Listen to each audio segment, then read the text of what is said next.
Sejumlah partai mulai memetakan arah politik tanpa terkecuali PDI Perjuangan. Meski hubungannya dengan Partai Demokrat disebut kembali memanas, namun diprediksi dinamika tahun politik masih akan bermanuver jelang 2024. Berikut kami hadirkan cuplikan wawancara eksklusif rekan Rizka Indah bersama Ketua DPP PDI Perjuangan, Puan Maharani. Yang pertama adalah bagaimana membangun bangsa ke depan. Saya mempunyai keyakinan bahwa kita tidak mungkin membangun bangsa dan negara ini sendiri. Namun tetap harus bergotong royong bersama-sama dan dilakukan dengan visi dan mimpi serta cita-cita dan harapan yang sama. Ya. Namun untuk mencapai satu kesepahaman tersebut tentu saja tidak bisa hanya kemudian bicara-bicara satu kali atau dua kali kemudian kita bersepakat. Pastikan untuk bisa menuju satu cita-cita yang sama perlu ada bonding, kemudian kesamaan pemikiran dan cita-cita. Karenanya memang apa yang saya lakukan ini pertama karena merupakan penugasan dari Rakernas PDI Perjuangan yang lalu, dan Ibu Ketua Umum menugaskan saya untuk bisa bersilaturahmi sebagai Ketua DPR dan juga sebagai Ketua DPP PDI Perjuangan untuk berkunjung bersilaturahmi kepada ketua umum partai yang ada di Indonesia. Dan ini tentu saja langkah awal apa yang kami lakukan untuk membuka ruang komunikasi, dan harapannya pada saatnya tentu saja akan ada kesepahaman dan pemahaman yang sama dengan para ketua umum yang lain dalam membangun bangsa dan Indonesia ke depan. Bukan hanya bicara tahun 2024, tapi apa yang akan kita lakukan bersama setelah 2024. Oke, nextnya aja. Lalu bagaimana dengan kans dari partai-partai koalisi? Mungkin adakah kesempatan juga untuk dilakukan safari politik? Koalisi ini kan yang saya lakukan koalisi dengan partai koalisi. Di luar koalisi. Di luar koalisi, ya pastilah silaturahmi itu menurut saya nggak akan ada salahnya. Jadi berbicara kemudian menyampaikan pendapat tentu saja akan saya lakukan juga. Oke, kalau kita bicara kaitannya dengan 2024, apa yang Mbak Puan lihat dalam kontestasi di tahun 2024 nanti gitu, yang perjalanannya sudah dimulai bahkan sejak saat ini? Ya, harapannya adalah semua partai politik yang memang secara konstitusi dan undang-undang dinyatakan sebagai peserta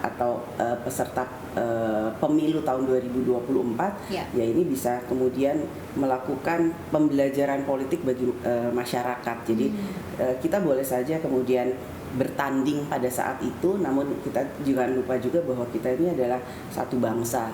Kita harus tetap bisa menjaga secara etika dan kesantunan bahwa beda pilihan itu bukan satu hal yang tidak boleh, itu biasa saja. Bahkan tidak suka dengan seseorang atau calon ataupun orang lain dari beda partai itu juga tidak masalah. Tapi yang harus menjadi pembelajaran adalah kita itu adalah bangsa Indonesia, jadi beda politik dan beda pilihan akan menjadi masalah. Namun jangan sampai kemudian bangsa ini terpecah-pecah.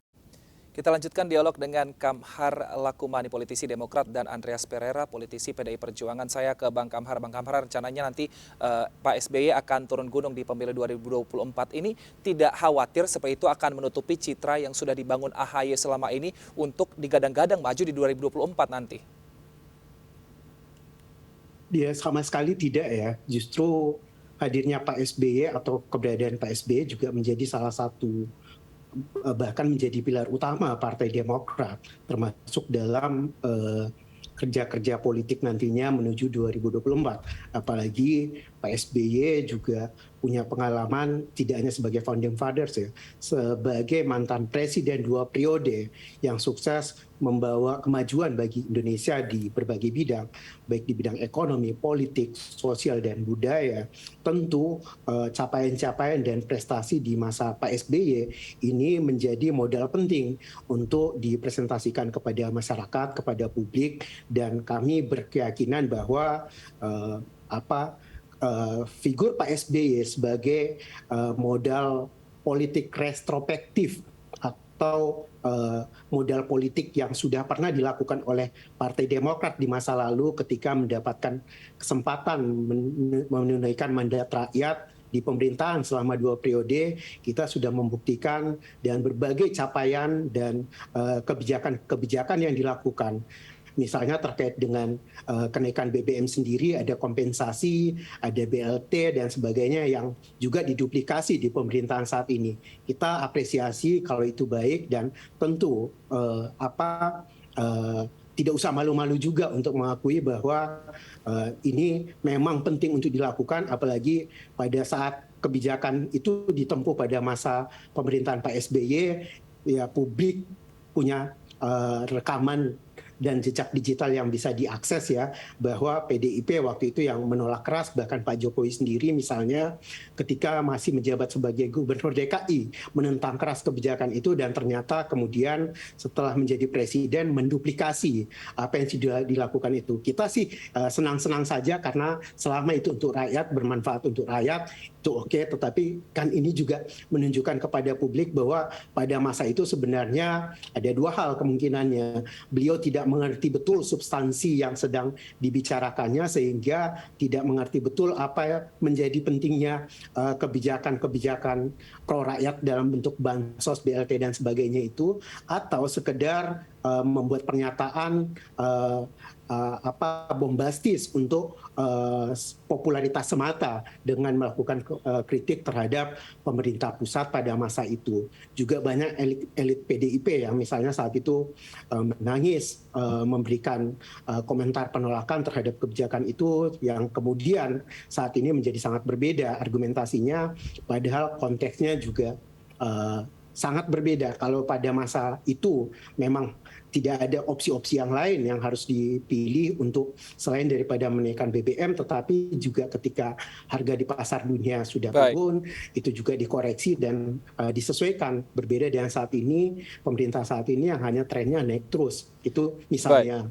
Tentu kehadiran Pak SBY ini menjadi penyemangat, menjadi energi, menjadi motivasi bagi segenap kader, dan kami yakin betul bahwa rakyat Indonesia masih banyak yang cinta dan merindukan kehadiran Pak SBY. Ini menjadi salah satu modal politik bagi Partai Demokrat. Kita bersyukur Partai Demokrat punya Pak SBY, sehingga Pak AHY sendiri, Mas Ketum AHY sendiri sebagai kekuatan prospektif ya untuk masa depan, ini juga punya segmen tersendiri, dan Pak SBY sebagai kekuatan retrospektif juga punya tempat tersendiri, dan ini yang tentunya menjadi resource bagi Partai Demokrat untuk bisa dijadikan sebagai life capital, dikonversi nantinya menjadi modal elektoral pada saatnya nanti. Baik, Mbak Andreas, Ketua Majelis Tinggi Partai Demokrat, SBY memilih turun gunung di 2024. Tanggapan Anda seperti apa? Silakan aja gitu. Saya juga nggak tahu kapan Pak SBY naik gunung. Sehingga kalau Pak SBY ya menyatakan bahwa akan turun gunung, ya sah-sah aja. Ini kan ruang yang terbuka untuk siapa aja berpolitik. Dan dalam kapasitas Pak SBY sebagai Ketua Majelis Tinggi, ya punya hak dan punya kewajiban untuk membantu partainya. Tinggal sekarang rakyat mau melihat itu dalam kapasitas ya beliau sebagai apa gitu. Tidak ada masalah kalau saya melihat hal itu. Cuma yang jadi persoalan kan ya datang dengan kemudian menuduh bahwa akan ada ini yang jahat terhadap proses politik yang ada, yang sebenarnya tidak faktual gitu. Artinya asumsi-asumsi seperti itu justru mengacaukan konspirasi, mengacaukan konstelasi politik yang ada sekarang, bahwa partai-partai melakukan pendekatan satu sama lain di antara ya partai-partai atau kandidat-kandidat, dan ini adalah proses politik yang demokratis, wajar, terbuka, baik itu dalam partai maupun antar partai. Ya kalau Demokrat ingin punya calon juga di dalam Pilpres ke depan, ya silakan dan berhubunganlah dengan partai-partai sebanyak mungkin gitu, dan berdialoglah, mempunyai pikiran seperti apa yang tadi Mbak Puan sampaikan, itu kan sangat fair gitu, dalam arti ya memberikan ruang yang sama, kesempatan yang sama, dan itu dimungkinkan gitu, bahwa kalau punya cukup 20% silakan maju gitu, dan itu terbuka buat semua partai, dan yang mengusung itu adalah partai politik gitu. Dan Pak SBY sebagai founding father tentu punya otoritas untuk memutuskan siapa yang ada di dalam dari partainya untuk dimajukan gitu, antara Pak AHY atau siapa yang dari partai, atau mungkin kalau Pak SBY sendiri mungkin tidak ini lagi gitu. Tapi silakan, ini terbuka gitu, dan menurut saya ya biasa-biasa aja, tidak ada hal yang luar biasa dari proses ini. Baik, tapi kalau untuk Demokrat dan PDI Perjuangan hingga saat ini belum masuk dalam koalisi. Dan keduanya apakah rencana akan bertemu saat ini mungkin untuk Ibu Mega dan juga Pak SBY atau mungkin Ibu Puan dengan AHY, Bang Andreas? Saya belum tahu. Rencana kedepannya, tapi rekonsiliasi Saya belum rekonsiliasi yang pernah terjadi ini seperti apa antara PDI Perjuangan dan juga Partai Demokrat? Apakah sampai sekarang masih berjalan secara harmonis sehingga mungkin jika harmonis tidak ada seharusnya ucapan seperti mungkin tudingan yang dikeluarkan SBY kepada pemerintahan? Saya nggak tahu tudingan itu kepada siapa, karena yang disampaikan oleh Pak SBY pun sangat ya mereka, kata mereka itu siapa, tapi dalam konteks bagaimana kita melihat konstelasi politik sekarang, menuduh mereka itu memang abstrak, tetapi ya seolah-olah kita nih semua, karena saya sempat juga menyampaikan bahwa dua pasangan itu menurut saya itu lebih efisien dari segi pembiayaan politik, dari segi waktu, dan kita selesai dalam satu putaran gitu. Ya banyak yang meragukan, mengkhawatirkan bahwa akan terjadi ya politik yang begitu panas seperti tahun 2019 atau 2014. Ya menurut saya kalau tidak direkayasa ya tidak akan terjadi seperti itu gitu.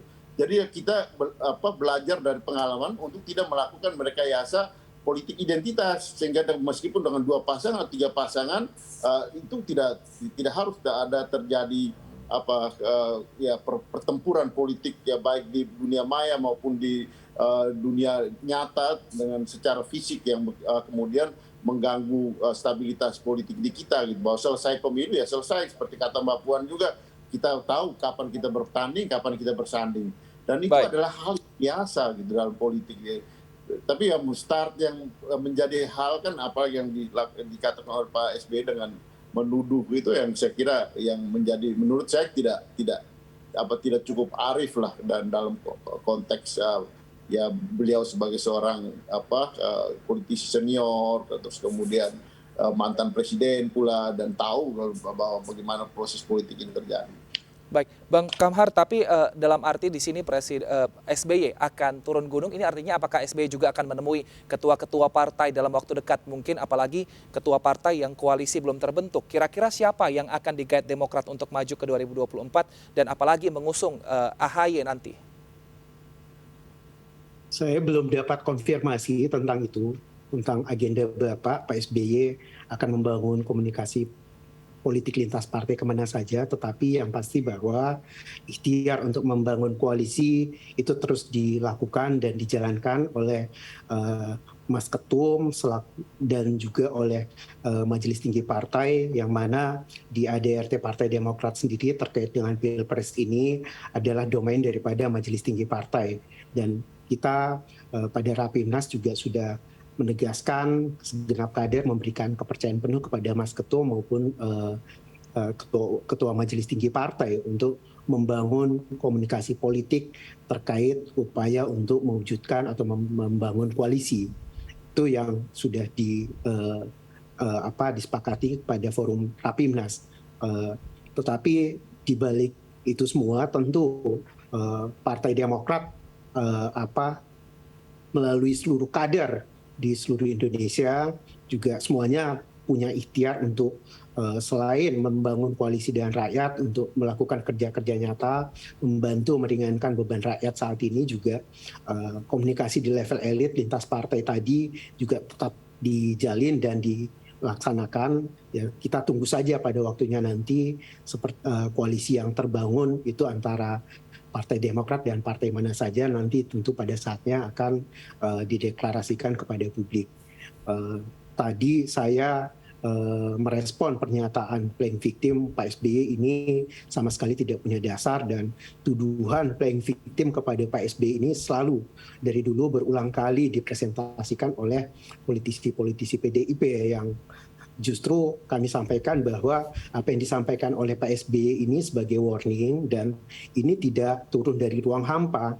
Ini ada fakta-fakta politik yang rentetan dalam proses politik yang terjadi yang kemudian punya dasar yang cukup kuat untuk membangun argumentasi bahwa kalau kita tidak aware, tidak melakukan kontrol demokrasi terhadap proses politik ini, sangat mungkin akan ada upaya penguasa atau kekuasaan untuk melakukan intervensi atau pengkondisian agar koalisi yang terbentuk maupun paslon yang ada nantinya hanya menjadi sesuai dengan selera dan kepentingan penguasa saat ini saja. Itu kan yang berbahaya dan mencederai demokrasi. Itu yang tidak kita kehendaki. Proses politik yang kita harapkan berjalan secara demokratis sebagaimana adanya, secara fair proses politik itu berjalan. Bang Kamhar, singkat saja, survei dari Demokrat, AHY ini cocok dengan siapa? Dan apakah sebagai capres nanti atau cawapres? Dari berbagai lembaga survei kan sudah dirilis ke publik ya bahwa kalau survei Demokrat sendiri, kita untuk survei internal itu yang terbaru sedang turun lapangan ya. Jadi hasilnya belum ada saat ini. Tetapi bahwa dari berbagai lembaga survei yang kita peroleh hasilnya bahwa Mas Ketum AHY menjadi salah satu figur dari pimpinan partai politik masuk 3 besar ya, untuk dari jajaran ketua umum partai politik sebagai capres juga cawapres, dan di level cawapres beliau adalah masuk 3 besar selain figur-figur yang lain. Di level kita nantikan pun juga dalam 5 besar juga beliau, nama Mas Ketum AHY selalu masuk dalam radar hasil survei. Baik, kita nantikan seperti apa koalisi Demokrat untuk pemilu 2024 nanti. Terima kasih Bang Kamhar Lakumani, politisi Demokrat, dan juga terima kasih Bang Andreas Pereira, politisi PDI Perjuangan, telah bergabung bersama kami. Sehat selalu. Terima kasih Bang Wilson, terima kasih Bang Andreas. Terima kasih. Kita ke informasi lainnya, pemirsa. Partai Perindo terus mempersiapkan diri untuk menghadapi pemilu 2024. Selain pemantapan struktur dan berkas administrasi, partai pimpinan Haritanu Sudibyo ini juga semakin gencar mendekatkan diri dengan masyarakat melalui beragam kegiatan pro rakyat.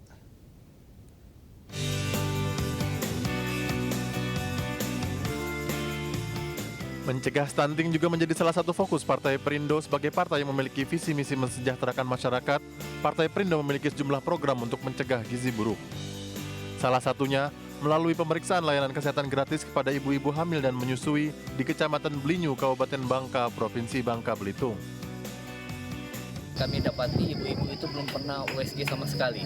Nah, kami berharap dengan turunnya Partai Perindo dengan tim kesehatan Dr. Mika, kami berharap ibu-ibu yang hamil, yang tidak tahu keadaan bayi dalam kandungannya dapat tahu. Di Kabupaten Lampung Tengah, DPD Partai Perindo menggelar rapat koordinasi dalam rangka mempersiapkan pemberkasan untuk menghadapi tahapan verifikasi faktual. Untuk ambang batas minimal kita sudah terlampaui, tapi bukan berarti kita tidak bentuk. Itu ada 28 kecamatan kita berupaya dalam 6 bulan ini terbentuk semua. Tapi kalau untuk verifikasi faktual, insya Allah aman. Dengan seluruh persiapannya menghadapi pemilu 2024, Partai Perindo optimis dapat menang dan menjadi kekuatan baru di Senayan demi mewujudkan Indonesia sejahtera. Tim Liputan iNews melaporkan. Pemirsa, MNC News Now masih akan kembali usai jeda dengan informasi menarik lainnya. Tetaplah bersama kami.